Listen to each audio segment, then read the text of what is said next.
Welcome to the Rogue Wave podcast, the frequency for all things pop culture and the disruptors behind it, presented by Rogue Matter. We talk comics, movies, TV, and pop culture with the rogues who create it every Wednesday night, 8 p.m. Eastern on Facebook.com/Rogue Matter Podcasts. The podcast is then available on all major podcasting apps following the live stream. You can go to roguewavepodcast.com. That's wave without an E to subscribe on Apple Podcasts. Join the movement. Go Rogue, roguematter.com. I am your host, Michael Dolce, as always, joined by my co-host extraordinaire, Mr. Hassan Godwin. How you doing, sir? Happy Wednesday. Happy Wednesday. Happy post SnyderCut Wednesday. Now, look, I got to tell you, I mean, I've been talking it up for weeks. I knew it was going to happen. I knew it was going to be great. You can go back to the tape. You can say it was, you can go and look at all the old footage. Oh, man. We knew we were going to come here, and as usual, my lead up to it was essentially right. Actually, wait. I know obviously it's a joke, and I obviously do it to make you laugh because I like making you laugh. My Deadpool streak is 100% solid. Okay. Well, yeah, you know what? I'll give you your Deadpool streak. You can have. For anybody who doesn't realize, when we were doing this as a different podcast many years ago, different title podcast, Secrets of the Sire, hundreds of years ago. The second episode, I said Deadpool was going to tank because I truly believed that it was a movie that I didn't say it was going to be bad, but I did say I thought it was going to tank. I really did, because I thought it was going to be too close to the comic book version. I did not think that Deadpool as a character would translate to screen correctly. Good man. Right? Good man. Those deductive skills, hard at work, man. That education. I was incorrect. A little bit. I was not factually accurate. I mean, who needs facts, though, right? I was not factually accurate with my prediction. Facts are pointless. Facts are just, I mean, you know what? It makes for an easier show. Maybe not a better show, but it makes for a way easier show when you just give up on facts altogether. There was another show. There was another film that I genuinely believed was not going to do well, and it did. But those are the rules. So that is my Deadpool. I mean, you're wrong so often. Like it's hard. Usually never. Actually, that's. I mean, if you really go back to the tape, it's never wrong. Let's go back to and no one's going back to that tape. So that's their problem. That's not my problem. That's fair. That's very fair. There was one other movie, but the idea of the Deadpool streak is that I have to genuinely believe something is going to go one way in my prediction, only to see it another way. Now, here's the thing, too. SnyderCut. It's not as if it's universally loved either. However, me personally, it's broadly loved. It had when I checked on it. Now I know it's probably been bombed since then, and I don't mean that in a derogatory way. I mean, for the most part, it had 90 on Rotten Tomatoes. I think of 90. I think overall the consensus is thumbs up to it. But most importantly, my viewing experience, I was like, wow, this is great. That's the thing. This is what I'm talking about. What I mentioned before. All it had to be was a solid watch. Yes, that's the thing. People keep effing up in these weird spaces that we have on the internet, where it's like, look, the bottom line is the movie. Maybe all movies are flawed. So the caveat, it had its problems, but it was really, of course, it did. Everything has its problems. I have movies that I think are God sent, and they still have narrative issues. They still have weird quirks. There's still boom mics in picture, or you can see the cameraman like in the mirror of something. Like it's always something. If you look hard enough, you can find a problem with it. So that's a BS critique, right? Trust me, I have my little nitpicky things like in this movie, like and spoilers if you haven't seen it by now, why does Darkseid not remember that Earth was where he got defeated if he's conquered tens of thousands of things? I mean, if you do something tens of thousands of times, you're gonna but it's like when you get food, like we talked about this offline. Like if you go to if you scoured fast food restaurants across the I'm using my Pat Chan reference here. If you have gone to fast food restaurants everywhere across the world and you throw up at one of them, you're gonna remember, like, I'm not gonna go back to that one. That's the one I'm going to avoid. You're not adding 5,000 years in between the time you throw up and the time you're going back to I try would to sit there remember. and tell you, if he doesn't remember that it was Earth that was that defeated him, that's the part. I don't know if that's clear or not. I guess he just didn't realize that his anti-life code was written there. Maybe there was just, like I said, it's a nitpicky. It's nitpicky. I don't even care. Yeah, it's nitpicky. It's fine. It was the only time throughout the 17-hour experience that I thought to myself, I'm not sure. Because other than that, it was clicking. Like it clicked in every single. The point I'm trying to make is that, all it has to be is a solid watch. Yes. All you have to do is not regret you sat down to watch it. Yes. That's all it's required to do. It's not.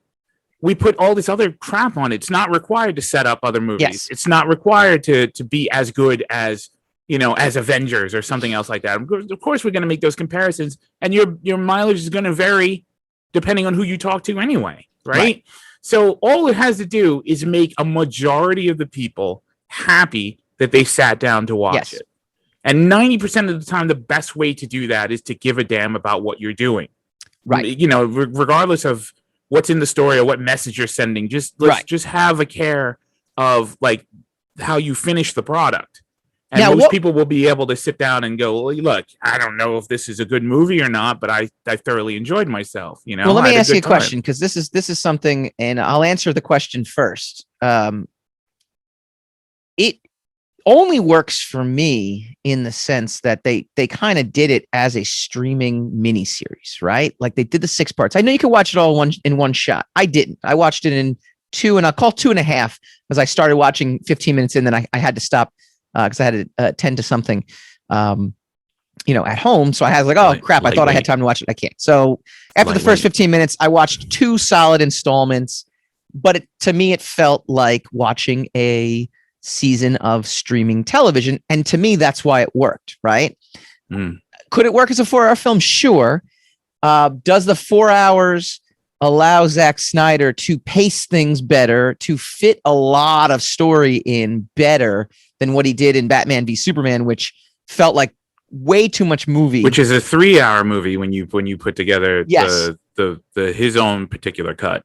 And Correct. It works way better because I've watched the 2 back to back. Exactly. I know people have said that. Yes, it still doesn't make it a great film from what I've heard. I haven't watched the extended 3+ hour like cut. I said, it doesn't matter if it's a great film. It needs to be a great watch. Yes. And I'm just saying is that but also everybody's an expert on what film is. Not a lot of people understand what film is, and I would dare say you and I, and I'll leave you out of it. I'll dare say that I'm one of the people who don't understand, who don't fully, because I'm not a filmmaker. Right. All I understand is how whatever film affected me. Right. I think at the base level, right. I think at the base level, everyone's like that. Right. I mean, at the end of the day, you sit there and go, boy, that was a waste of time, or boy, that was a lot of fun. People get confused by movies like Twilight and these other things. How did this movie, make, X amount at the box office? How did this movie win an Academy Award? And the bottom line is it just has to be a good watch. It just has to click with its audience. It doesn't really matter. There's no set generalized format. Right. For, there's a generalized format for genre. Yeah. There's not a generalized format for film in general. Yeah. So it is what it is. All it had to do was make you not regret you watched it. Well, that's my second question to you, right? Besides the format question, did the format lend to it? Was the 2017 movie so god awful that this couldn't help but be better? Like if you could somehow mentally erase the 2017 movie, put yourself back 4 years ago, and you go to see this in the theaters, it wouldn't have been 4 hours, which is okay because you could have cut out some of the music videos. As friend of the show, Victoria Bennett has texted me numerous times, like, why are there small music videos? Unless you like those things, Unless you like it, but you could you could shave off. I think you could make this a 3.5 hour movie for the theaters, I would say, easily by cutting down some of the slow motion and things like that. Unless you like that. Unless you like it. But I'm saying for the theaters, most likely the studio executives would have said, hey, you got to cut down some of the film. And I think he could have done it without sacrificing anything that he actually put in story-wise. There's a possibility. Point. Yeah. Is my point in that. But anyway, put yourself in the shoes 4 years ago, and you're going to see this in the theaters. Would you have walked away? Now, obviously, you don't know the answer to this. You can't know the answer to this, but as best as you can, project as best you can, to separate was this a great movie or a good movie or a good watch. I get it. Versus no, it was better than what it came. No. Ooh. Because at the time, the point was that the DCEU is not as good as the MCU. And under that level of scrutiny, no matter what they did, and it, basically that movie is both those movies, both Batman v Superman and Justice League. Okay. Now, Man of Steel is kind of its own traditional movie. Yes. Before DC realized hey, we could do what Marvel's doing. Yeah. Now. Before they started tinkering with it and trying to make it into like this big, broad, shared universe. Mm-hmm. I mean, Man of Steel would have been fine, and then a Batman movie, and then another Man of Steel movie, and then maybe a Green Lantern movie, and then make Justice League at the end, right? Then Justice League wouldn't have had to take 2.5 hours to set up a Cyborg and all this, because Avengers didn't have to do that. Avengers was able to go 2 hours worth of full story, full adventure. So of course, if you're not willing to make the steps to take the time to build your world, you're not going to be able to play in your world, all that much after after the fact. So no, I don't think. I think that this vision, I think Snyder's vision is singular. It's a singular vision. I think it's more of a fantasy story than it is a superhero comic book story. I think it's more about. I think it's a clubhouse of gods versus a team of superheroes. That's kind of what the DC movies are about, right? And and it's it's a lot more earth shattering because it clearly shows what the stakes are. It's more like Guardians of the Galaxy, where you realize if Ronan lowers his staff, he'll destroy the entire planet of Xandar, right? If the mother boxes are put together, it's going to just destroy Earth. Like, it's just, we understand the stakes, right? Yes. With Avengers, it's like a hole opens in the sky, a whole bunch of aliens come in, and then, it's going to be really hard to fight these guys. But the story is more about the Avengers. How are the Avengers going to overcome their own personal issues with each other in order to rise up? Right. Gods clashing with gods. It's man clashing with man, or or superhuman, right? So it's a very that vision is very different. At the time, it would have depended on whether we were open to the vision. Yeah. Now, in the aftermath, after all, and don't forget, we had the aftertaste of Batman v Superman and Suicide Squad, which were both.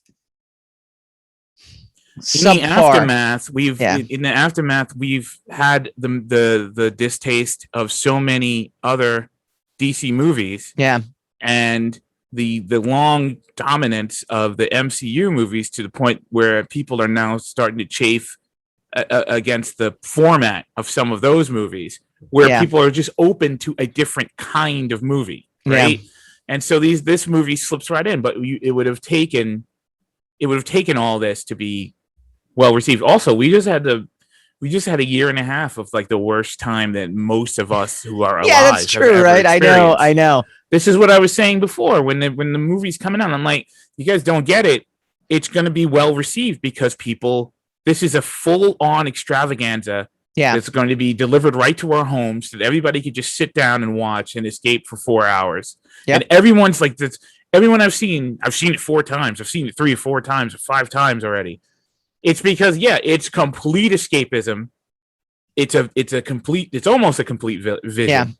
And it's well done. It's a well done, it's a well done spectacle. Is it a well done film? Was Empire Strikes Back a well done film? I thought it was. It doesn't have a beginning and it doesn't have an end. It only has a middle. So I mean, it's relative whether or not something is a good film. Is it a good experience? Yeah, hell yeah. Empire Strikes Back is a great experience. Right. And I would say that also Justice League is a great experience. Yeah. Zack Snyder's Justice League. Yeah. Is it a better film? Hell yeah. Is it a good superhero film? Also hell yeah. Like it was really really great in that sense. Let me ask another. I'm full of questions today because these are questions that ran through my mind as I'm watching this film. It's starkly different. We mentioned Cyborg is basically you kind of get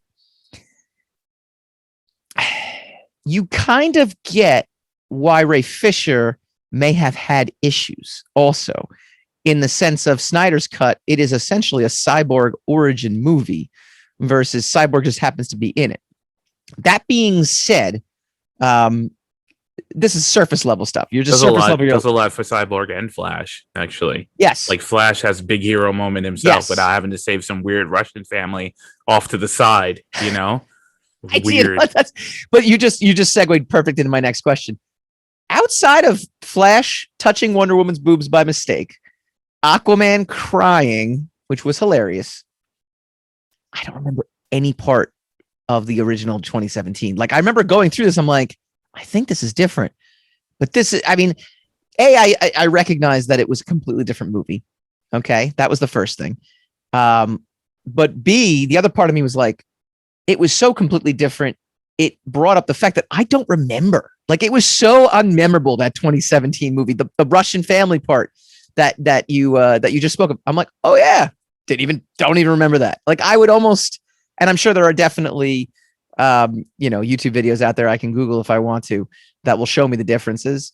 I don't want to, but I could. I don't really remember that movie at all. And that was that's another testament to this film. And one of my fears going in was, well, are we really getting a new film here? Because that's the thing. But it was. Why would you, not you in particular, but why would anybody waste their time worrying about what you're going to get? You know, there's enough fodder to be had, in our line of work, right? In our entertainment punditry, right?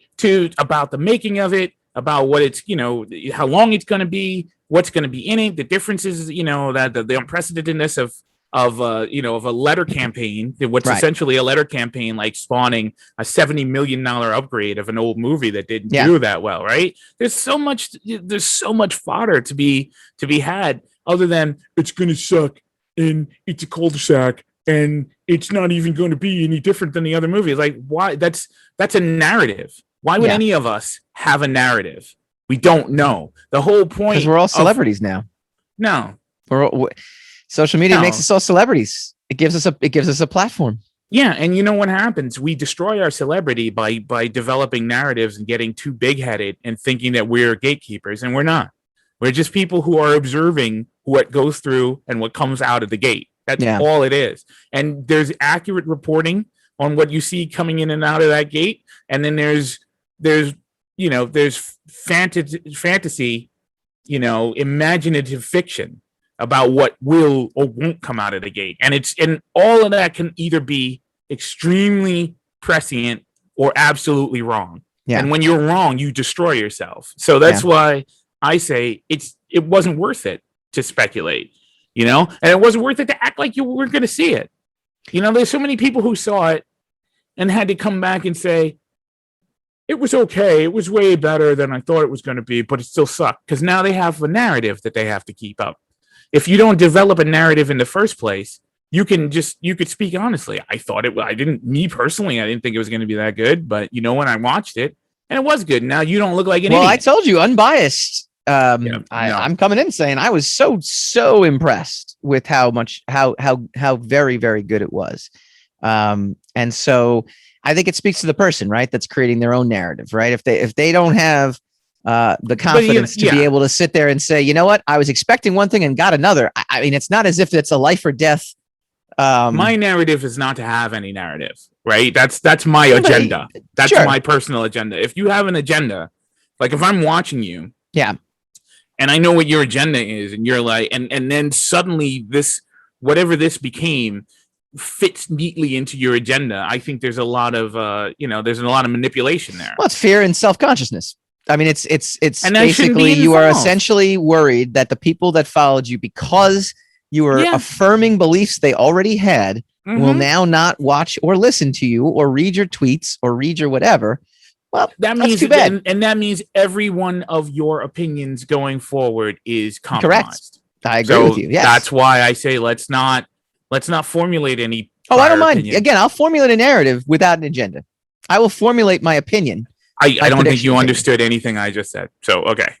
No, I'm saying you are saying you don't. How can you formulate an opinion without a narrative? The opinion is based on your narrative. I said both. No, I know. I'm saying I will form an opinion, but okay, not a narrative. Okay, you're saying You're saying a narrative is the equivalent of an agenda, and I think you can have a narrative without an agenda. But let's not worry about that, because that's you can. I think you we're could be parsing like, words. I'm looking forward to it, regardless of whether I love it or not. That's an unbiased opinion. I'm looking for you. It's the truth. I'm looking forward to it because you can have an opinion that, again, we kind of covered this a couple episodes ago. You can have an opinion that says, I really feel, based on what I've seen in the trailer and based on previous experience. I'm about to tell you that. I'm about to say that. Oh, okay. Well, you can say I'm looking forward to it because it's the truth. It's something to talk about. It's something. It's content, and I have my own misgivings about what it's going to be or what's going to happen. That's perfectly reasonable. And then when the time comes, you can say, yeah, my misgivings were correct. Right. I was worried it would be this. I was worried it would be that. Or I was completely, floored or blown away. That's perfectly fine. Right. But it's like, I don't think it's going to be good because it's just going to be the same imagery. It's a 4-hour movie versus a 2.5-hour movie. It has to be different. Well, it's also, and don't forget, Joss Whedon rewrote 80 pages to that's what I'm talking about. It has to be different. So WB executives. So the narrative is exactly the same movie is demonstrably false. Yes. You're already wrong. Yes. So I mean, look, it doesn't matter all it matters is like or dislike. That's all it matters is like or dislike. Good or bad is a subjective thing. Yeah. Yeah. Like or dislike is a perfectly reasonable opinion of your own that people may tune in to hear. Did Dolce like it or did he dislike it? And if so, why? That's all. That's your wheelhouse, man. That's your full playground. Of course. Whether or not it was a good movie, it was as good as Jaws. No, like stay away from that. It's not going to work for you. Way better than Jaws. All right. That's your take alone. Let me. You actually kind of segued a little bit a while ago into. I segue all the time, man. Into my last break it down or question for this movie, and it's the one. It aside from Steppenwolf, that one thing I kind of pointed out where I was a little unsure, but that's great band, man. Great band, man. Magic Carpet Ride. Yeah, well, actually, this is a great band. You're right. Yeah. Aside from Steppenwolf, I have a music fact for you later, but in the show, by the way. Aside from Steppenwolf, where I was a little unsure about that. I thought it was really great. The one area that everyone was kind of excited about, but I had misgivings about going in, and my misgivings were confirmed, was the epilogue. The epilogue to me was a act of desperation by Zack Snyder. It was like showing off your new narrative. We're back into narrative territory. No, but I had issues with the. I know, but I mean, you don't know whether it's a desperate attempt or anything like that. This is the way, but I interpret it as right. That's my interpretation. That's a good lead in. I could be wrong. Don't bury your lead. Then caveats. Caveats are important. I'm okay with this. This is when I give my opinion, I assume that's my opinion. It was a total act of desperation. You got to announce you're giving your opinion, though. That's the difference. I'm literally giving you my opinion. So some people are smart enough to understand that. No, don't ever rely on the intelligence of various well, people. Apparently not, I guess, right? Nice. Nice. Look at you. All right. Nice. It was like kind of showing off to your ex, which is the DC executives, that you've moved on, but you haven't really moved on. It was kind of like, well, I'm definitely over you. But if you want to have another film, this is what it would have been. I just want to show everyone what I had planned by filming absolutely new sequences that I just came up with that never were going to be in the original version. You got done dirty, man. I don't, wouldn't you do that as a creator, who got knocked off of your own project for various reasons that have been clouded in mystery? Yeah, but it was an FU. Then they come back and say, we need content. Of course it's an FU. It was an FU. But it wasn't a confident FU is my point to me. It was not like an FU would have been just end the movie, right? And you would have not an FU because it forced them to come out and have to make it on the record statement of the reason you're not getting the rest of this is because we've decided you're not getting the rest of it. So now he completely exonerates himself as the vision as a failed visionary. Because people wait, we want more. We want to see what's next. And they're like, well, we're not going to give it to you because we got other things coming and we have all kinds of other great ideas that you haven't seen yet. And so now they are completely on record as the ones who who have just now look, if their next movies come out and they become billion-dollar movies, then the narrative will shift and it'll be like it was a wise thing for Warner Brothers to do, to move away from the Snyderverse. Yeah. But if their movies come out and they tank, they're on record saying we have decided not to go with a 95% Rotten Tomatoes, audience participation movie for these other untested, franchises, untested product. Well, he told Entertainment Weekly, he's not ruling out anything. I always go, what is more likely that Warner Brothers, what you're supposed to say, would ask me to make a sequel to Justice League, or they would resurrect a 3-year-old movie, spend millions of dollars to restore it to my original vision, which was not exactly original because, again, you filmed new sequences that were never in it, and then release it. I think that the sequel would have been a more likely scenario than what just happened. So I guess in that face of that, I can say, who knows what the future holds. But DC executives are on record as saying they've completed the trilogy. By your own definition, they only tacked on the ending, so the whole movie is his original vision. Oh, I agree with you. Yes, no, I agree with you. And the epilogue to me was the part that. And the epilogue's more like here's what's. And say it was an FU. You can sit there and say it was an FU, and it was kind of an FU, but it was one of those FUs where you're still not over the girl that dumped you. You're still not over her. You still want. I don't know, whatever weird analogy this is. Yeah, okay, fair, fine. I guess. That's what it felt like. You're still not over the girl that dumped you. I don't know, whatever that is. And here's my final question before we go into our March Movie Madness segment. Do you want to see more? Do you want to see more? Of course I do.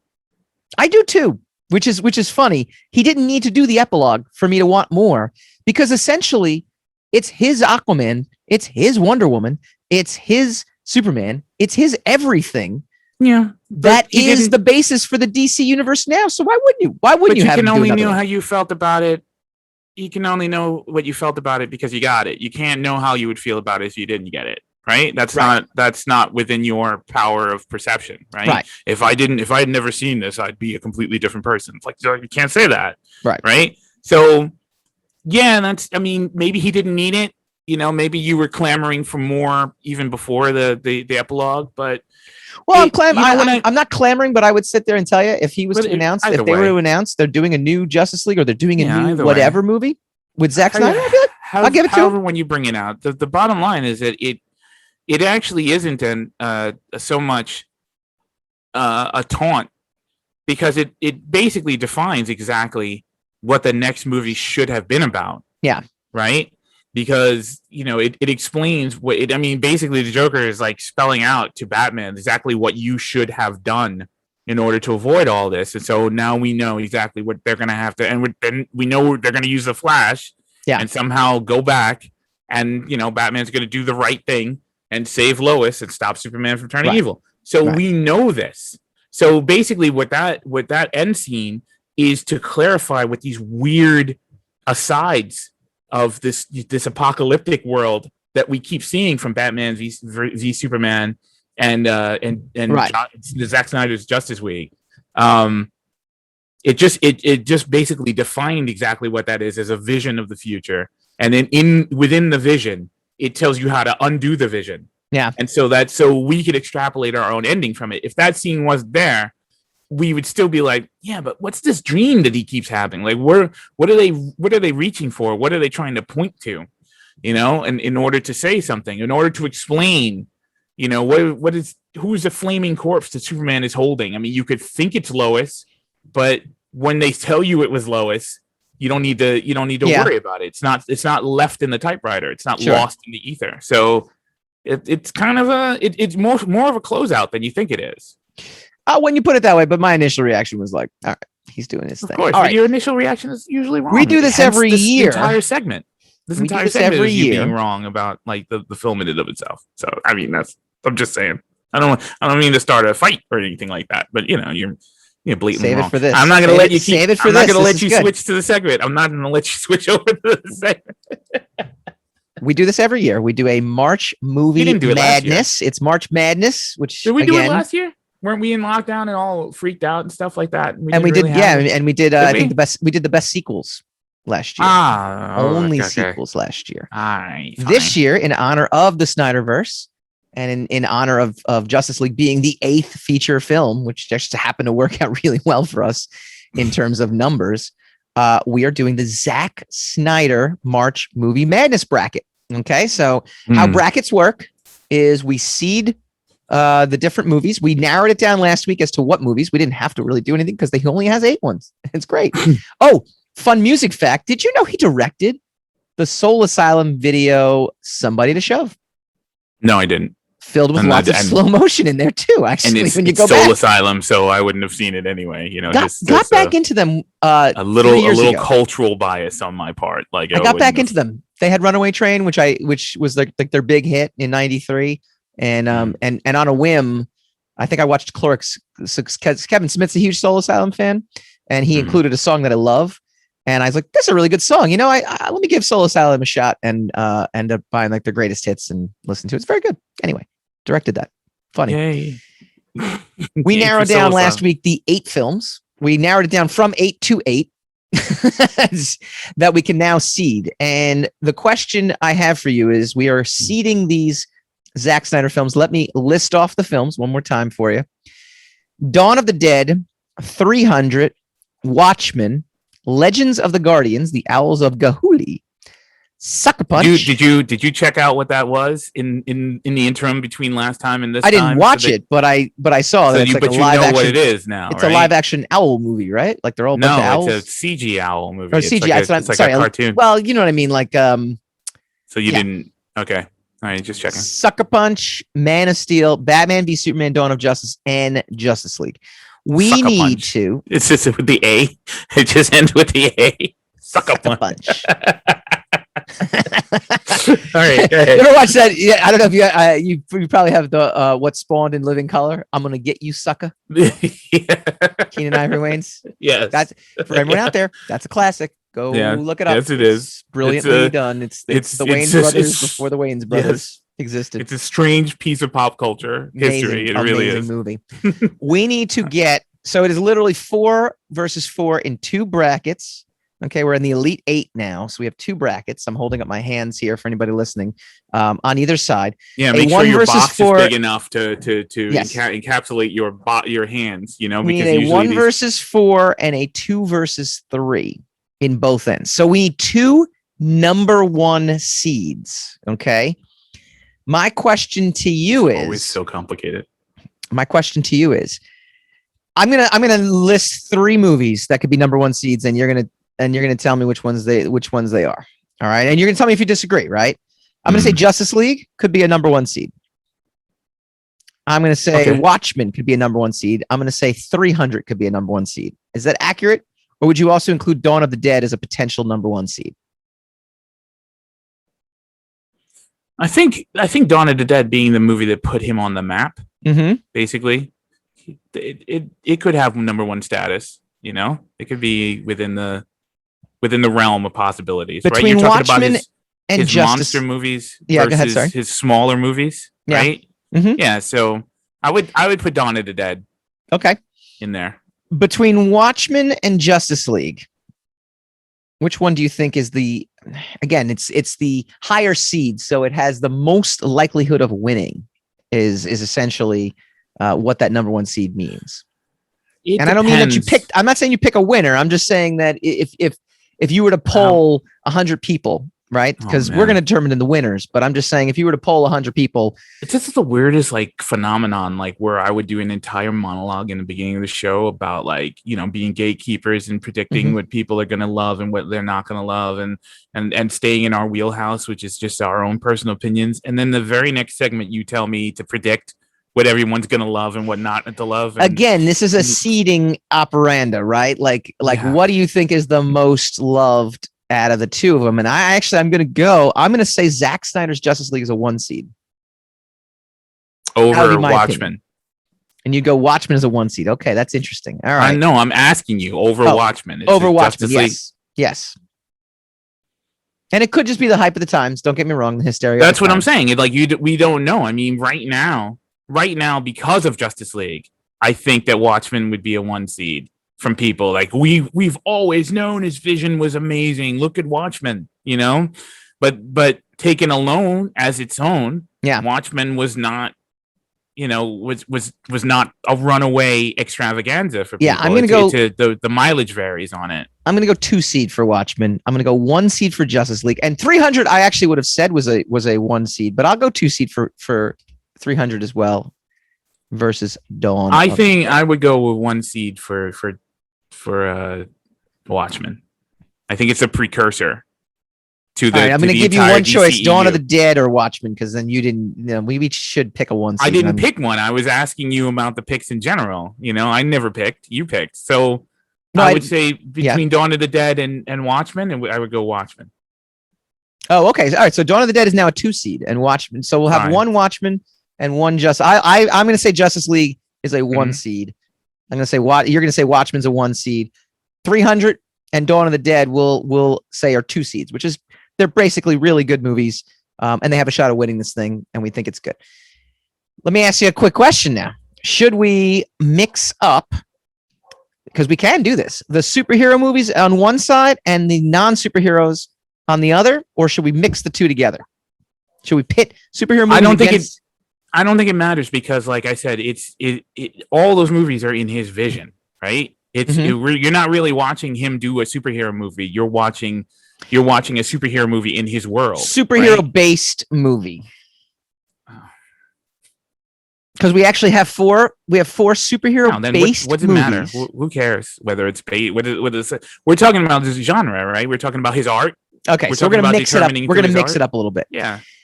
Is it fair to say Sucker Punch would be a low seed? No, I don't think so.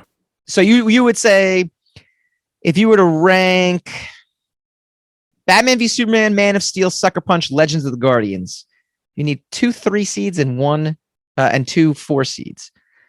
I would actually say Batman v Superman and Sucker Punch would be the 4 seeds, and the Legends of the Guardians and Man of Steel would be a 3 seed, as in they were better movies. No, I disagree.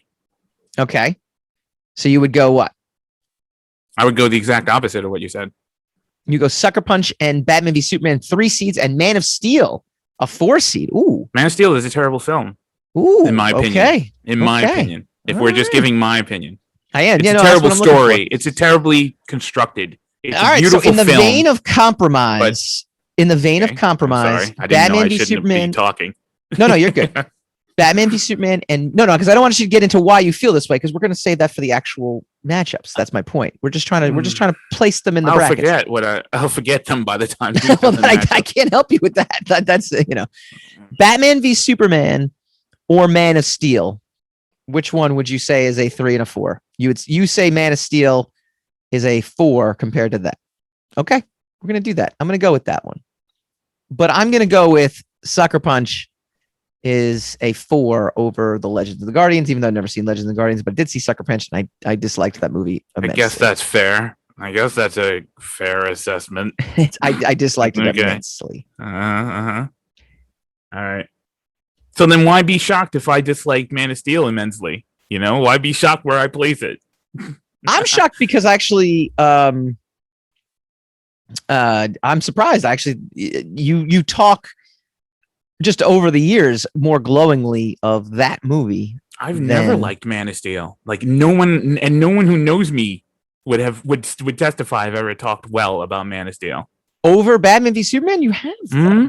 No, I haven't. Oh, okay, all right. I think construction wise, I'll define it. Mm-hmm. I think Man of Steel is a better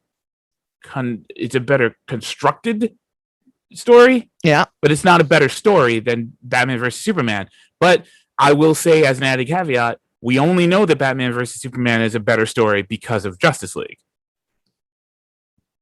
So taking into account what we have, I like that. It elevates, certain materials over others. I like that. All right, this is the bracket then, and I like this. This is a very solid bracket. Okay, and I'll put that up on the screen. And we're getting roasted in the comments, so it is what it is. It is what it is. No. This is very, very good. I like this. I like this a lot. We've got On the one end, we've got Justice League is a 1 seed. We've got 300 is a 2 seed. Legends of the Guardians, and then we've got. Oh, sorry, no. We've got Batman v Superman. Mm-hmm. Then we got Sucker Punch. Okay, we have 2 non-superhero movies and 2 superhero movies. So that was the method in which I'm doing this, right? Right. On the other end of things, we've got Sucker Punch is the 4 seed. Legends of the Guardians is a 3 seed. Dawn of the Dead is a 2 seed, and Watchmen is the 1 seed in that bracket. Okay. So we're gonna do the 1-4 matchup, and we're gonna do the 1-4 matchups and the 2-3 matchups right now. Okay, because we're gonna whittle this down to a final 4 for next week when we have guest Steve Hovecki, who is a new Rogue creator with McBride and Groom. Kickstarter launching on Monday, by the way. Go to Rogue Matters Kickstarter page, and you can see it. And it is launching Monday, so you go check out his Kickstarter. Anyway, shameless plug. Justice League versus Man of Steel. I think we can all agree Justice League is way, way better than Man of Steel, right? Like not even... Oh, the last rule, again, because we did this last year, you can yell upset. We each get 1 upset. We could use it at any point in the tournament, and it's just an automatic upset. There's no ifs, ands, or buts. You use it. That's it. That's the way we factor that in as an upset. In this particular case, do you feel Man of Steel has any shot of upsetting the Zack Snyder Justice League that we just saw? No. And you don't think it's a good movie? Why? You just tell me that you didn't care about why? No. I said save it for now. Why did you make it a 4 seed? You made it a 4 seed because you didn't think it was a good movie, but why? Because it's not a good movie. Okay, like I said, Zod is the worst thing in that film. Even though Michael Shannon is probably the best actor in the film, right? Okay. But his motivations are all over the place, right? Yeah.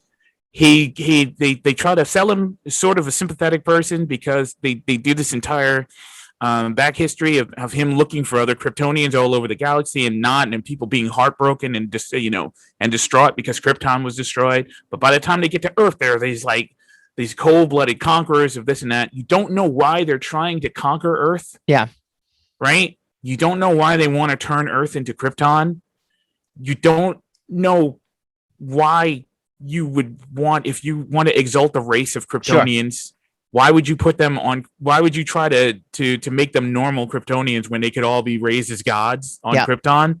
But in of itself, and because you set him up to be weakened, his legend to be weakened in the very beginning because he got beat by Russell Crowe, who was a scientist and not a warrior, even though he was supposed to be of the warrior cast, and so somehow Russell Crowe knows Krav Maga, so basically, Michael Shannon gets beat, and then you bring him back, and you the pen is mightier than the sword. You spend the entire film showing how Kal-El has built up his strengths and his throughout. So then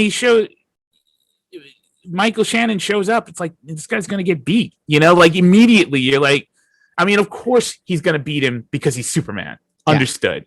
But in the story, if you just get lost in the story has got to fill you with dread. Exactly. Right. No, you have to have your stakes. It's got to have some stakes. What you expect to happen it might not happen. Right. And it just didn't do that for me personally. Plus the elephant in the room, Superman, in my book, should save people. Every now and then, should just grab someone and protect them from being horribly slaughtered. You know? And I have no arguments with you on that. Yeah. None of this happened. Yeah. Literally, his Kryptonian vehicle was literally cutting buildings in half. All right. It's 3,000-4,000 people per building, just dead. Right. So I'm like, what am I watching? This is like disaster porn. Here's the funny part too. And this goes back to my one thing I didn't mention about Zack Snyder's Justice League movie. is I actually wanted to see more Superman. I thought he did Superman so much better. Minus the middle part where he woke up confused and he just sees Lois Lane. He's like, oh, I'm better now. Well, eventually he's Kryptonian and he's Superman.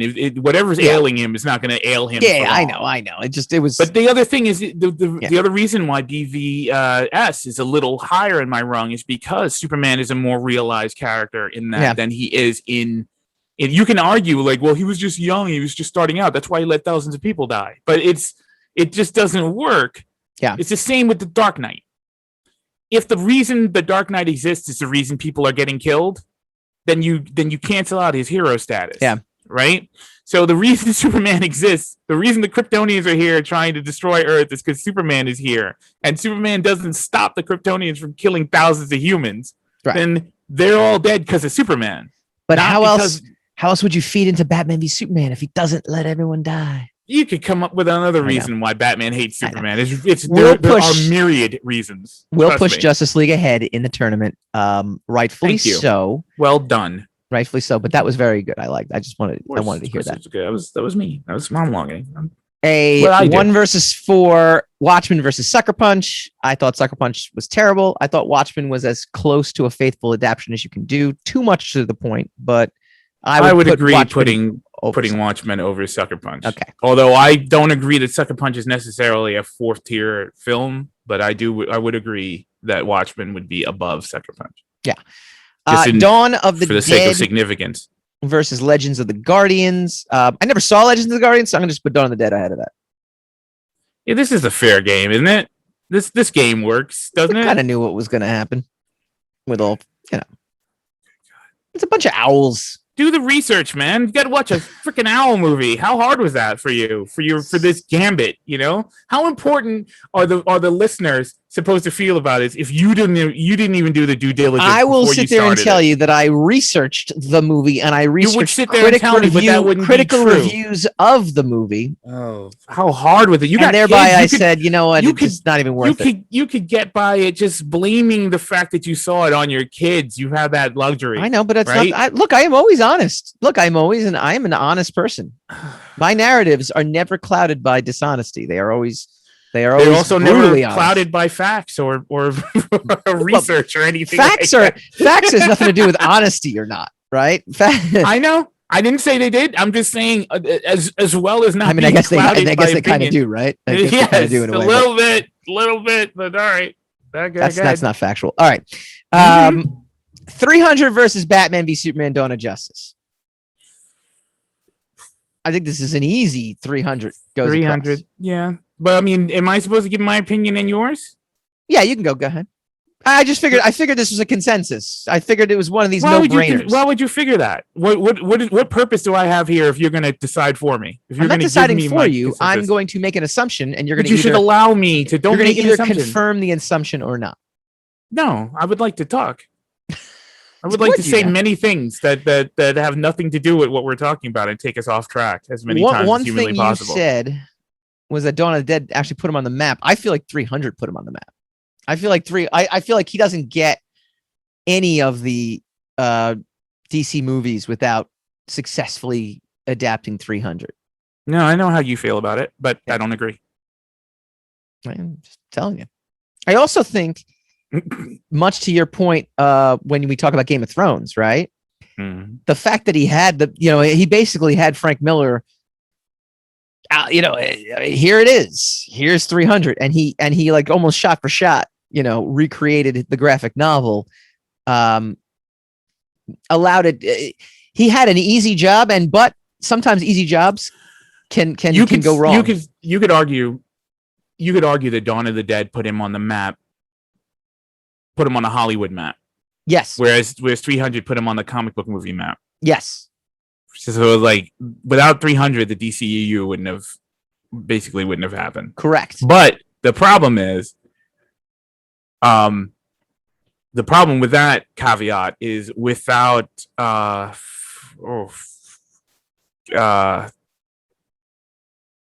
man, I can't remember the film. I don't know. Legend of Gahuli? No, the Robert Rodriguez movie. the Frank Miller, Robert. Sin City. Sin City. Without Sin City, there would be no 300. Well, of course, yes. So, like the reason why 300 is a big deal is for Zack Snyder as an entry. Yeah. But it is not the groundbreaking. It's not a groundbreaking piece of material because it was already done with Sin City.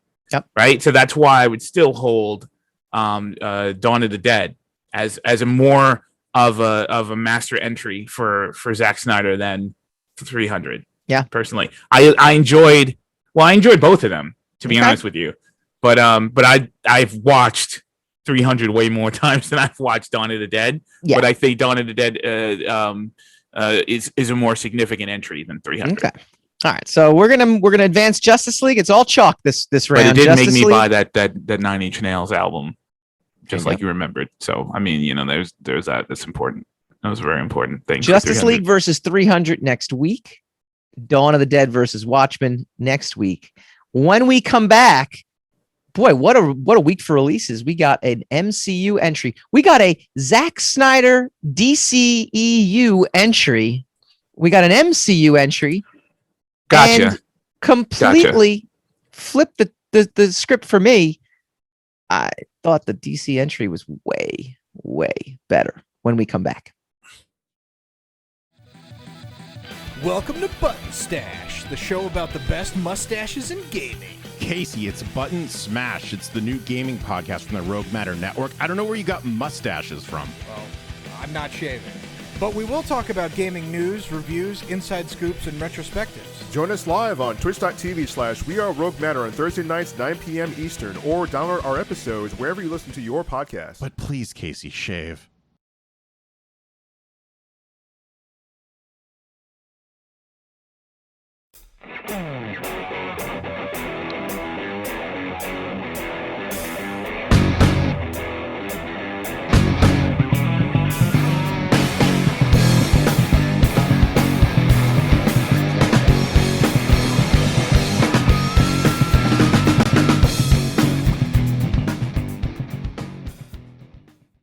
Welcome back to the Rogue Wave podcast, the frequency for all things pop culture and the disruptors behind it.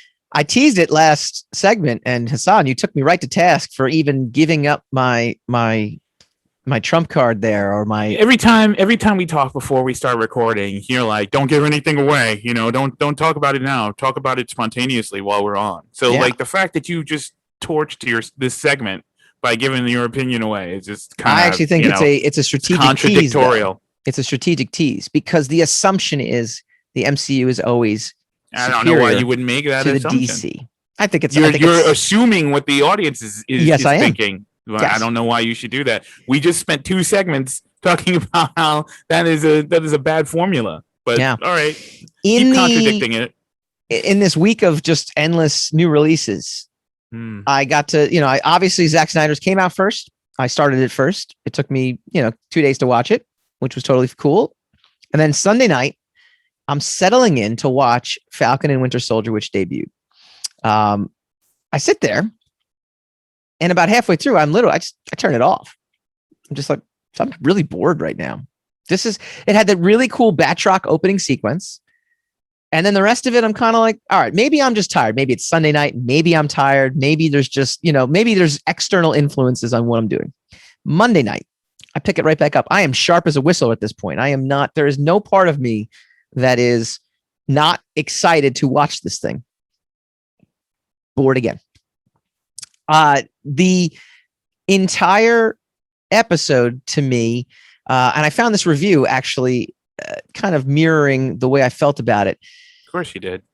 How hard was that? To tell it straight, this is from The Beat. This is actually one of the more frustrating aspects of the show, which is less the fault of the series itself and more a shortcoming of the MCU. Since their debuts in Captain America, The Winter Soldier, both Bucky and Sam have been quietly running in place with basically no character growth to speak of since the film. I hate for the show to bear the brunt of frustration with what precedes it, but making the choice to wallow in it is still a choice. Still bullshit. That take is bullshit. Bing. Right on its face is bullshit. You think so? Bing. Yeah, because it's basically saying the MCU didn't bother to build these characters up, and therefore while watching the show that a show dedicated to the two of them, which will do nothing but build the two characters up because they weren't previously built up. I don't give a shit about the show that's going to build the characters up. I got to use the explicit tag on this podcast here. They're really infuriating. I didn't realize it was going to. I didn't know I struck a nerve, or the review would strike a nerve. You didn't strike a nerve. The review is stupid. This is a stupid review. Like it's basically saying I don't know anything about these characters, so I don't care about you telling me anything about these characters. It's dumb. I get it's absolutely dumb. I get it's going to be and a it fits slow your burn. narrative, so your narrative. I get it's the first chapter. I get it's the opening chapter, and I get I guess the big jaw-dropping thing was that they announced a new. Sorry for anybody out there who hasn't seen it yet. Spoilers. A new Captain America, which by the way they've now started a hashtag that says "Not My Cap." I get it. Like I get it. This is a that was supposed to be the big cliffhanger to make me want to watch next week. So you're not going to watch next week, then? Oh well, of course, because we were. All right. So then what then? But I would sit there and tell you if I did not have a pop culture podcast that you wouldn't watch it. I was hosting. That you yourself would just decide not to watch the second television show in the MCU. You would just not watch it. Yeah. I would eventually it would be one of those like, I'll eventually catch up with it. I'll catch up with it 4 or 5 episodes from now. That doesn't mean you wouldn't watch it. That means you would wait to watch it. I'd wait to watch it, and that could conceivably mean I would not watch it. I didn't watch Ant-Man for many, many years. I had no interest in Ant-Man. This is before we had a podcast. And then we had a podcast. I was like, well, I better go back and watch Ant-Man. They go, Ant-Man was pretty good. So then you were wrong. I just had no interest in it. But after watching one episode of this, I would sit there and just, I don't know. Yeah, you sit there and say a lot of things. I get you. I understand where you're coming from. All right. So it didn't intrigue me enough, is my point being. I get you. Did it intrigue you at all or no? I mean, like intrigue in what? It's an episode. Did it make me want to watch the next episode? Right. Did it make me interested in what's going on, how things are going to unfold? Absolutely. Am I intrigued to the point where I am bowled over more so than I was by Justice League? No, but this is the equivalent of comparing it to the first quarter of Justice League as opposed to the entire finished product of Justice League. What about which is the entire finished product to Man of Steel and Batman versus Superman, which is a more unprecedented entry into the pantheon of entertainment that we're watching than the first of 6 episodes of Falcon and Winter Soldier. The only thing that makes these two comparable is that it's the DCEU versus the MCU, right? So it's an unfair comparison in and of itself. It's like comparing comparing the first episode of the second season of Mandalorian to Empire Strikes Back. Was this better than Empire Strikes Back? No. Does that mean it sucks and then we should never watch them again? No.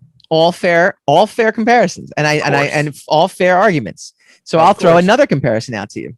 Compare the first episode of WandaVision to the first episode of this. And I think Marvel actually did a disservice to themselves. Obviously they couldn't. Well, then wait, did you ask me to do it or are you telling me what it is? Did you just ask me? I will ask you. Go ahead. I will ask you. Okay, sir. Thank you. It's another unfair comparison. Because it's the very first episode to the very first Disney Plus television show for the MCU, right? Yeah. And it's just not the same. It's not the same thing. This is an ongoing experience. Yeah. Right? Could we compare whether WandaVision as a show it's going to be better than Falcon and the Winter Soldier? We can't make that comparison yet. That's a completely different genre. That's like comparing a history movie to a science fiction movie. You know, was this a better movie? But you even said it yourself, though. It's like, what do you walk away from? Like, was it a good watch or was it not a good watch? Right, and that's what I'm saying. That's exactly what I'm saying. It's like comparisons is a nonsense. Did you enjoy watching it or did you not enjoy watching it? Obviously, you didn't enjoy watching it. So does that mean you're not going to watch the rest of them? That's up to you. It means that I will watch it because I have to, but not because I'm really like, wow, I can't wait. Whereas WandaVision, every episode, couldn't wait to see it. That's not quite what she said when Justice League. After the first episode. I watched the first. I know you're trying to change it, but I'm saying the first episode of WandaVision, that is not exactly what you said. when What? when we went over. I loved it. I thought it was great, though. I remember. Go back and talk. Go back to the film. You should go back to the film. You should. I go liked back to it. the film. I thought it was really cool. Yeah, I get you. I understand what you're saying now. I said it back then now too. is not what you said then. That's definitely what I said. That's definitely what I said. Okay. Well, We'll you know go what's back. okay. We'll go back to the tape. I will compare. I will compare Falcon and Winter Soldier to Justice League and also to WandaVision when all of Falcon and Winter Soldier are in. Because I mean, would you say that WandaVision was a bigger deal than Justice League? Because that's an easier comparison because those are completed. Those are complete That's visions. interesting. Of course, I think it's for interesting. different reasons, but I would actually give Zack Snyder's Justice League the edge. It makes more sense to compare the two because they're finished freaking products. No, but I'm comparing the first episode of WandaVision to the first episode of Captain That's Captain the Winter second Soldier. gambit. That was your second gambit after the first gambit failed. But no, It failed. It did fail. It's another Where it failure. needed to go. It was a total failure. You should Sounds stop. like You're you embarrassing are yourself. you are Oh, revved now we're up. gonna make a personal You are no. personal judgment. I'm not making a personal judgment. It sounds You're like you were about revved up. I'm about to make a tease. Is what I'm about That's to a do. personal judgment. You are revved up. You are ready to go for when we come back. Hassan Godwin's Rogue Rage. When the girlfriend of Markham, an elite assassin, is murdered, he has one thing on his mind: revenge. But the search for her killer raises more questions than it answers and sends Markham down a long, dark tunnel into his past. Markham must decide whether he's prepared to risk his life in order to discover the truth. Now appearing on the Rogue Matter website, Hollow Mark. Read it for free. Go to roguematter.com. Welcome back to the Rogue Wave podcast. Check out Hollow Mark #2, free to read for everybody to see on roguematter.com. Big Rogue Matter announcement next week as well. Got some cool things that I'm working on that are going to be, debuted. So stay tuned. All right. We do this every week, or at least we have for the last 3 weeks. Hassan Godwin's Rogue Rage, all the rage in the pop culture universe, brought to you by the Lord of the Radio himself. Take it away, my man. This is all you. Stop using my last name. I've got enemies. Anyway, now you do. F them. Bring them on. All right. So, like, my attitude about like this is just going to be like I'm going to ask you a couple of questions, and then I'm going to unleash the Kraken because now I get control over the Kraken since the last person that had control over the Kraken said it's BS. What do you think about the release of SnyderCut? What did you think about the hashtag? Did you think it was a good idea when it? No. When it In fact, you debuted? can go back to the tape, and boy. when DC greenlit it, I actually said this is the worst thing they could possibly do because I know. Well, I mean, we what are did you trying think to- of the hashtag in the first place? Because you know that trended for quite a while before. Oh yeah. No, I'm going back. I'm getting there. When they first greenlit it, I sat there and said, "Wow, now they are empowering." Hang on, they are empowering this hashtag. I know that they're in the business of fan service. I know that all of these companies are trying to give things that the fans want, but now the fans have taken that. I feel like they broke the fourth wall with that hashtag, and at first, my initial reaction was, "Well, they'll never do it," and then they did it. And so I was both shocked and a little dismayed, even though I was happy with the outcome. You were shocked and dismayed with the hashtag, or the fact that they did it? That they did it.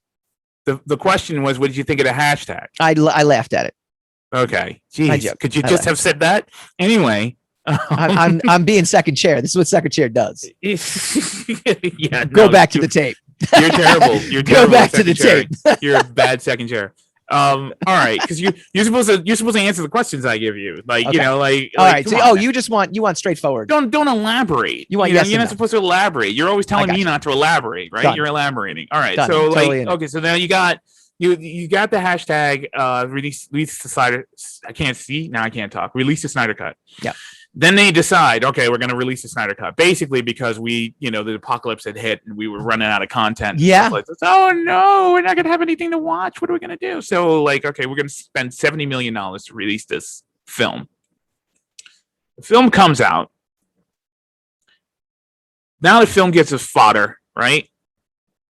Oh, this movie's going to suck. It was a waste of time. Blah, blah, blah. Narrative. The Film comes out, everybody not everybody, but it's the consensus that it was a good thing as opposed to a bad thing, right?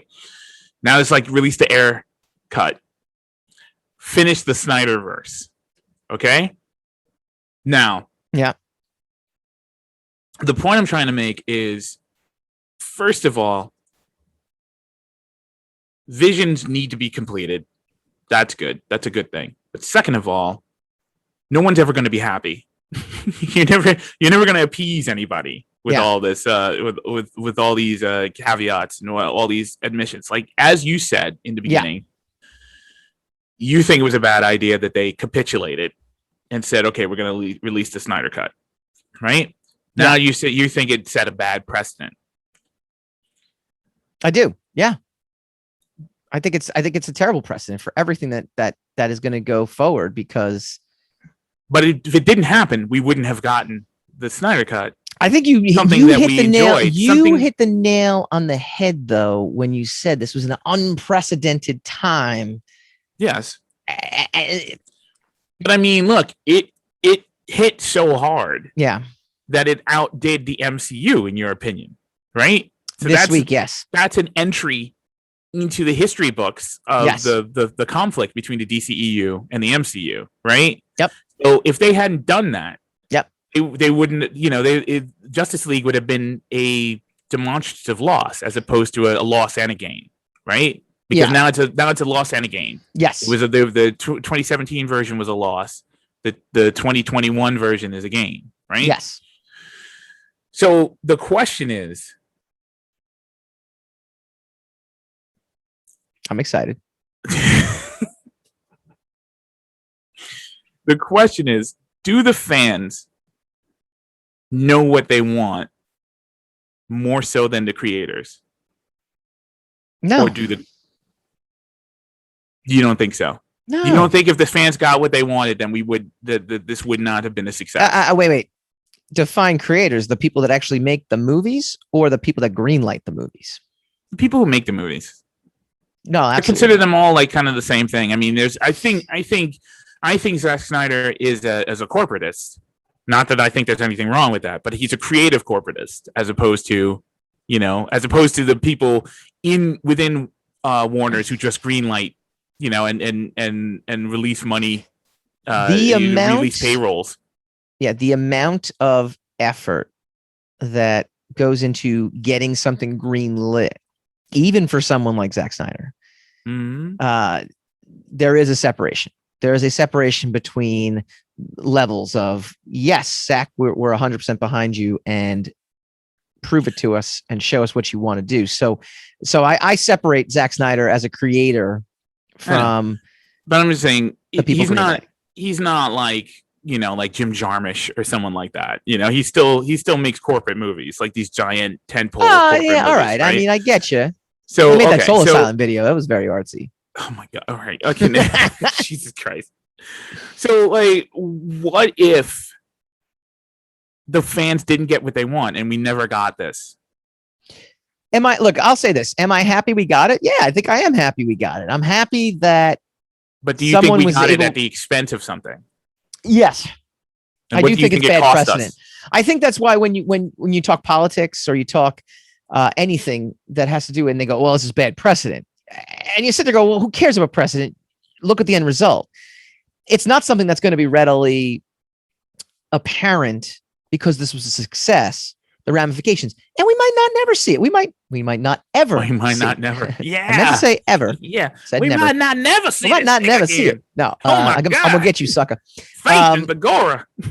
We might not see the ramifications of this for many, many years. We might not ever see the ramifications of it. I could be wrong in that the bad precedent is going to release something to us or unleash something on us as a fandom. I could be wrong. However, it really means that corporations are going to listen to social media as if it is, they are empowering it. Corporations are really already empowering social media. This is going to further that empowerment, and we're going to end up with things. You think an overall pantheon of social media versus art entertainment in the first place, it's a bad thing. But then the argument would be, well, if this didn't happen, we wouldn't have gotten this. So that's got to be a demonstrative good thing, right? So, okay, it's for me, it's kind of hard to it's kind of hard to parse the whole thing in and of itself, because what we got was good, and what we got was an act of the people, the will of the people, right? And them for whatever reasons, because we had a pandemic or whatever, they're capitulating to the will of the people, right? And then ultimately it turned out to be, theoretically, you could probably call it a good idea, even though we don't have numbers or whatever to prove it, right? Sure. So it's almost it's almost the first truly symbiotic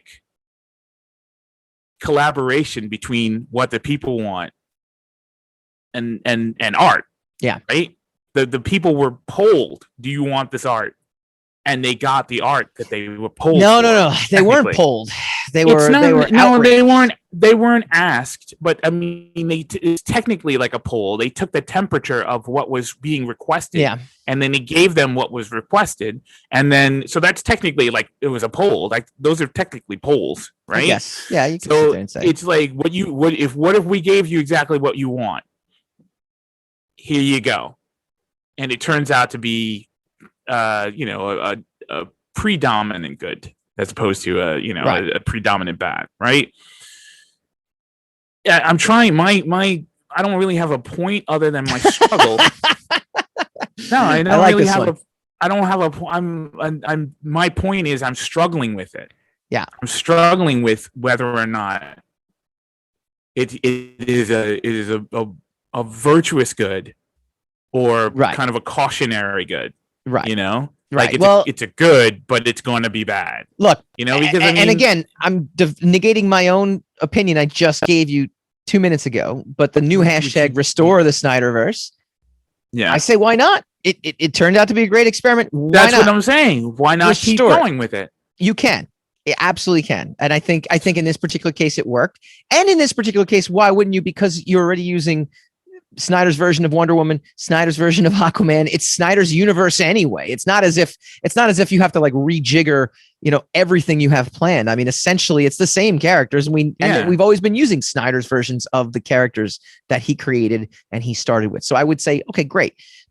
That being said, in the long term, fans are now giddy to think they have actual control over what happens. And that's where always did. They always thought that they were entitled to dictate terms, look, to the box office matters, right? Box office is the will of the actual will of the people. Social media is the perceived will of the people. And now you've blurred those. We don't have those. Unfortunately, we don't have those box office metrics for understood Justice League. Understood. Which again, like I said, League. This could be a positive that came out of this. For this particular instance, but in the long term, I'm struggling with it. I'm struggling with it because it's against everything that we've been talking about. It's against all the ideas that we've come up with, and it pops up, and it's a good thing. And so now there's understandably there's other hashtags that whether or not we should, and it actually made a studio come out and say, no, F you, we're not doing any more of this. And they want the Ayer cut from Suicide Squad. Yeah, but I'm saying, is that a good? Because now you had to come out and say, we're not going to give this to you. Now you own whatever you do give us in replace, right? Yeah. And instead of saying like, we're open to the ideas of doing this, but we have other ideas that are coming down the pike, right? Yeah. They've just basically closed the door on fandom, right? And then they're saying, yeah, but you're going to like these other things more. And if they don't, and they have to go back to Zack Snyder, it's a demonstrative loss, right? It's a loss on their part. So like, I honestly do not know. It's confusing all of the metrics that we had set forth, right? That Facebook and Twitter are a lie. They're not a genuine gauge of what the population feels like, right? And that was demonstrated with Snakes on a Plane, right? Even though we have to go that far back in order to to gauge it, right? But or some presidential primary, now you're getting elections. too deep. You're getting too deep for our show. I'm saying it's not a gauge. It's not a gauge. That's the bottom line. That's why I said. I know. Look, I agree. Look, exactly there's definitely something to this, and again, but I don't know where I fall down on it. I don't know where. Like if they didn't do it, I wouldn't have gotten the Justice League. Yeah. But if they capitulate, it's like. Yep. Does anything we get in the future does anything have hope? Because if they don't like it, it's like release the so and so, release someone, bring so and so back, or we're not going to be happy with you. So I know. So yeah, but the question is, your answer is I don't know. The answer is I still don't like that it was a social media hashtag campaign that got us something that we did like, and I think there's far more danger in this. Because it just keeps empowering social media, which can be easily manipulated. And don't get me wrong, it's just content. Who cares, right? It's just art. Who cares? Maybe it gets a little deeper. When we come back, we are privileged to have Joshua Bitton from the new movie, The Tangle, joining us next.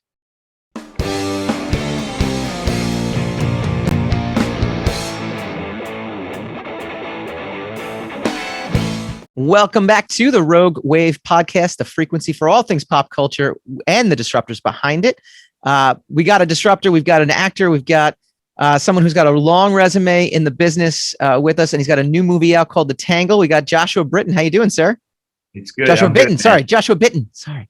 Bitton. Don't worry about it. It goes back to elementary school. It's been problematic. Rule number 4 of the show is I will mess up your name. I will butcher everyone's name, and we'll just continue going on. And you would think I'd edit this out, but I don't. We just keep it going. I appreciate the fact that you don't. Mistakes are gifts, as an old teacher of mine used to say. We're talking The Tangle first. It's a new science fiction movie that just was released, and it's going to be on VOD right now. And for anybody who is unfamiliar with it, it's kind of a cross between Inception and Minority Report. It depicts a futuristic world controlled by nanobots. I got to watch it. I got to screen it, and I thought it was really, really, really cool. It had a Black Mirror kind of feel to it also, which I thought was great. What attracted you to the project? A couple things. One is I've worked with Chris Kelly, our writer-director, before, and had a remarkable time. We did a short film that won a number of awards, mainly because of his great filmmaking. So I had trust in him to start with. Then the next thing that really attracted me was the language, which was dense, almost like Shakespeare, but in that real noir vibe. Yeah. And it felt kind of like a play. And I've done a lot of theater in my career, Yeah. And then the last thing about it was that I feel like we're half a step away from this world already. You're a master of just segueing into questions that I have here, which is fantastic.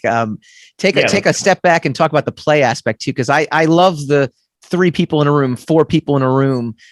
There's obviously more shots overlaid of what's kind of happening in the outside world, but I also got that feeling. I felt like I could be watching this in a New York City stage somewhere. Totally. It's there's a couple things about it that were really interesting, because a lot of times, you're telling stories visually in film, especially with science fiction film. And, our budget wasn't grand.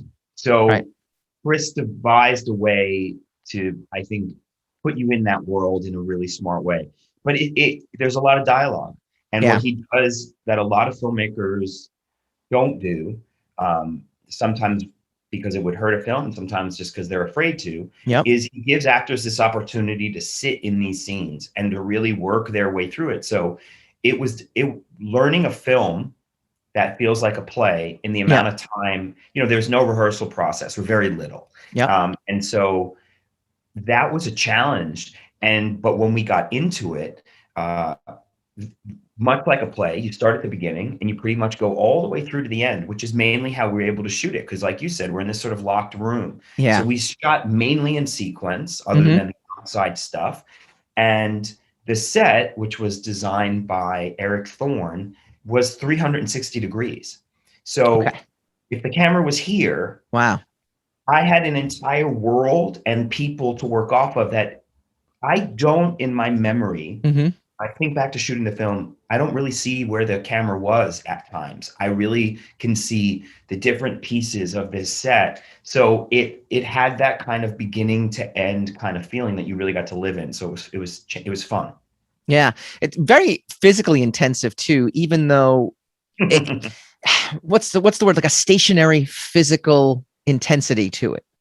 Talk about that, and just talk about, how you kind of lived in this world, and the physical, kind of toll this particular role gave you. Well, it's funny because, like I said, I did a film with Chris before, and we're now 2 for 2 in these films where I am being relentlessly tortured. And yeah. and Chris likes to say it's because he knows that I'm an actor who can sort of give truth to that, which I appreciate. I think that Chris secretly has some kind of weird resentment for me, and he wants to just kind of watch me get beat up. Just on a weird side note, I grew up in Queens, New York, and my brother is like a real New York tough guy. Right? Gotcha. Like one of those guys.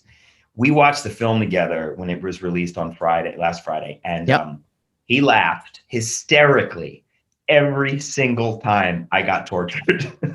So, but the film feels like a pressure cooker because it starts with an intensity, and it starts in a way that tells an audience, you don't really need to know what's going on. You might figure out later on. You're in the middle of an interrogation. And then I had to get tortured. Yeah. So, I believe in physical work, comedy or drama in the sort of vein of like Chevy Chase. And Chevy Chase, when he used to do all those pratfalls back in the 70s on Saturday Night Live, used to say, if you don't get hurt a little, it's not going to be funny. So there was an element of, I was an athlete when I was in college. There was an element of, no, it hit me. Pulled me, So it was intense, and it created this emotional experience for me because a lot of times in between setups, I stayed cuffed and locked because there wasn't time to really reset all that. So I started to feel trapped. Yeah. And we were shooting 12-hour days, and so people would have to and by people I mean a very small crew or the crafts, like bring me a water, or whatever, because I couldn't really move. Yeah. And it was kind of method acty, in that regard, that I was really rooted in it. So where we didn't have rehearsal process like you would in a play, I had this constant state of living in that world. And Nicole Da Silva, who plays Francesca, she's amongst my closest friends on the planet. And so I gave her carte blanche when she was behind me and we were shooting to do whatever she wanted to do. And I lived with a real intensity of, this woman might slap me at any moment. I live with that every day. Now, so for the film was shot pre-COVID, but it felt very much like that feeling of claustrophobia. I like that it's obviously, again, I point out that it's shot pre-COVID, so it's not as if you had the intention of doing it, but it felt very right for the moment that it's being released now. And even though we're hopefully getting over the hump, it brought me anyway, watching it into this, like, wow, this is what I've been feeling for a year. I know. Isn't that wild? So, I had the same experience when I watched the film. Yeah. And there's this other element of it too, which is that you've got this Tangle, right, which is the name of this sort of super internet that we're all connected to, and these micro drone nanobots, like a virus, that are in your blood and in the air, and that felt like COVID too. Yeah, and this feeling of not being able to escape. Yeah, it gave me some PTSD. I very early on, before there were tests for COVID, I had COVID. Oh wow, okay. Yeah, and got sick, didn't have to be hospitalized, but it wasn't the best, Right. And then eventually I got tested and we found out that was what I had. And it brought back like a PTSD feeling of I'm surrounded by this, I can't get away, and it's never going to end. Yep. So that to me is just a little bit of like kismet in the universe saying, this is the time for this film to come out. Yeah, it was very, again, luckily I have not had COVID, but obviously we're all living in this COVID world. And I was like, wow, this is almost, and to the point, it almost feels like it, but almost to the point also where you mentioned the nanobots and you manage this internet we're all connected to. So for anybody unaware, there's swarms of micro drones, which you mentioned, they fill the air, the water, your blood. It's impossible to keep a secret anywhere except for in an SOL, which is a secure on Tangle line. You mentioned it earlier when we first started the interview as well. I mean, it's almost, we're getting kind of close and to this existence, and COVID has kind of hastened this, we're all glued to our phones and we're all connected, virtually and digitally. How scary is that a prospect to you, or is it a scary prospect? What do you feel about that kind of, how we've kind of accelerated into this more digital world? Well, it's interesting because I think that the idea behind it, I remember the first time I was on, I think the first one of the social medias I ever was on was Friendster, and then MySpace, right? And at first I thought, oh, this is the coolest thing ever. Yeah. I'm reconnecting with people I haven't seen since elementary school, and oh, what a great thing. I think we're already seeing the dark side of this, which exists in this, like here in America, and the divide we have politically. Because my whole life, I grew up in a neighborhood in Queens that was far more conservative than it was liberal, which is unusual for New York City. And I personally am sort of on the more liberal side. But I would have conversations with people growing up where we could talk about things and nobody was calling you a sheep or a troll or insert, curse word here kind of moment. And now we're straying away from real communication. And I know for myself, every Sunday my iPhone tells me, here's your daily average. And in the middle of COVID, my daily average for a week or two was 7 hours on my phone. Wow. And I freaked out. So I started putting limits on apps. I started making a rule that I wouldn't look at my phone till 8 a.m. and I would stop looking at it at 10 at night. And I pared that down to 4 hours a day. Okay. And that still seems like a lot. I mean, I sleep 8 hours.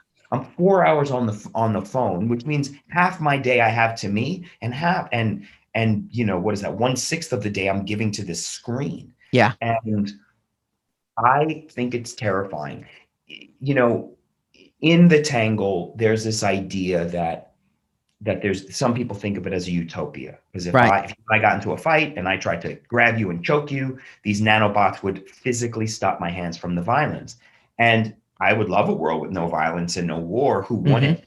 But one in which I don't have full free reign of my human emotions. Yeah.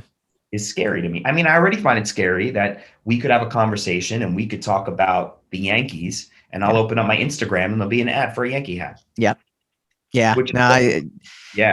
I think it's also generational too, because I was talking to someone, ironically, on Twitter about this, and we were talking about this, and the idea that the generations growing up are growing up with this, and it's different for guys like us, who kind of came of age during it, versus, it's part of, I mean, I have a 5-year-old, and he's got his tablet time, and he's like, well, I opened this up and I did this and I did this and I did this. And I'm like, holy cow. Like, it's so for them, it's more just part of their lifestyle. And that, that makes it even more scary. Right. Yeah, for sure. I mean, I don't have any kids yet, but I have a number of kids in my life, and sort of godfather to some, and I watch the effects of this on them. Yeah. I watch the effects it has on young girls, and the sort of hypersexualization of things. Yeah. And I worry, I see the challenges to everything. I mean, it was pressure enough to go to elementary school and hope you got picked to play kickball. I know. Now they're worried about how many likes they get on something they post. Yeah. And I mean, I worry about that in a weird way. I mean, I've tried to give that up and put it down, but you and I have a childhood where we went out and played. That's what we did. Yeah. So I'm sure for you as a parent, it's a challenge to try and balance that. Luckily, we're not even close to that yet, but I definitely have concerns. All right, we've talked serious. Let's talk fun. You have an incredible resume of TV and movie appearances, including Castle. You've been on Private Practice, Grey's Anatomy. Which one stands out the most to you as the most fun experience that you were a part of? Wow. That's an interesting question. I mean, I'm going to leave aside the things like the Pacific and $1 and the Night of, where I sort of was like a sort of major piece of that story. There is a guest star I did on a show called Harry's Law that starred Kathy. Why can't I think of her name right now? I've had a long day, I guess. She's a Tony winner, and anyway, on Harry's Law, it's a weird kind of fun that I'm going to bring up. This is my fun as an actor. So one of my dearest friends is gay, and years ago, before gay marriage was legal, his partner of many years got deported back to Amsterdam. Okay, and he had to make a decision: do I break up this multi-year, monogamous relationship, or do I move and leave my friends and family behind? And he moved. And he's been living in Amsterdam since. The end of the story is great. They're kind of like millionaires now off of him baking cupcakes and banana bread and things that don't really exist in Europe. But on this episode, my character, my brother and I got into a car accident. He needed a blood transfusion, and I offered to give blood. Most people don't know this, but in the United States since the 80s, it is illegal for gay men to donate blood. Right. And so they wouldn't take my blood. We were the same blood type in the episode. And I had this courtroom speech that only David E. Kelly or someone like him could write. That was a impassioned gay rights speech. Yeah. And I remember when I got the role, I thought, if I don't do this justice, my buddy who's moved will kill me. I have an opportunity to present what his life has been like. Yeah. And it seemed to go really well. I got some emails from, men around the country saying, I don't know if you're gay or straight. I don't really care. I watched your performance and you told my story, and it was really moving to me. That's great. So it felt important. You know what I mean? Most fun is going to be Castle. Yeah. Because John Huerta, Seamus Devers, and Nathan Fillion, who most of my scenes were with, are a group of goofballs. They are fun and funny. And I knew John from before because he was in Generation Kill. Kathy Bates, by the way, it was Kathy Bates. I can't believe I couldn't remember Kathy Bates' name was wrong.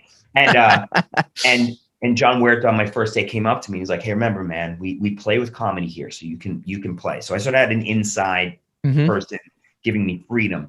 And then Nathan, if I was doing a little something, like I was once taking notes, and he said, I see what you're doing. He's like, that's funny. He's like, can I join in? And I was like, yeah, let's do this. And we would have these little bits.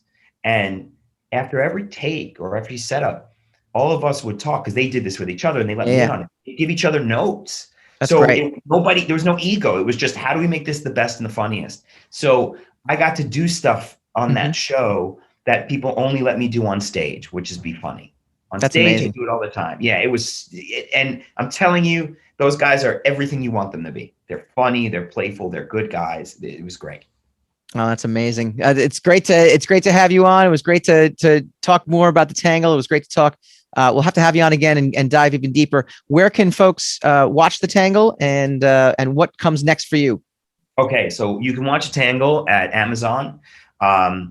And we just heard that on April 6th, the Tangle will be released on Amazon Prime, which for a small film means we're doing well and that people are liking it. Yeah. So that's pretty exciting. I think that'll be open more people. You can follow me on social media on Instagram and Twitter at Joshua Bitton, Bitton.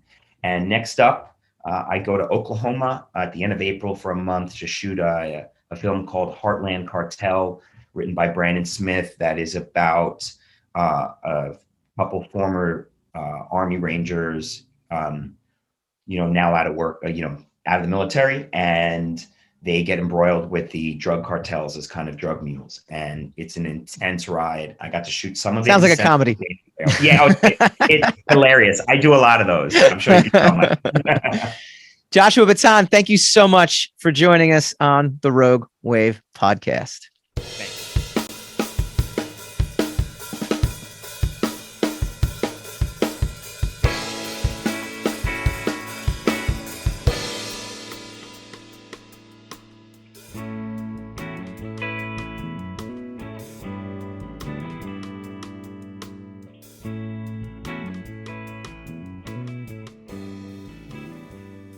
Godwin. I love it. I love it. That is our show for the night. Thank you guys so much for joining us. Next week, we're going to dive even further into Falcon and Winter Soldier because we'll have 2 episodes out to which I can be complaining about. Black Widow gets pushed back. Keanu Reeves is Netflix picks up Keanu Reeves' Berserker comic. We've got so much to talk about next week. And of course, the final 4 in our March Movie Madness featuring Steve Hovecki, creator of McBride and Groom, which you can get on Kickstarter via Rogue Matter right now. We will see you guys. Oh, sorry, starting Monday. We will see you guys next week.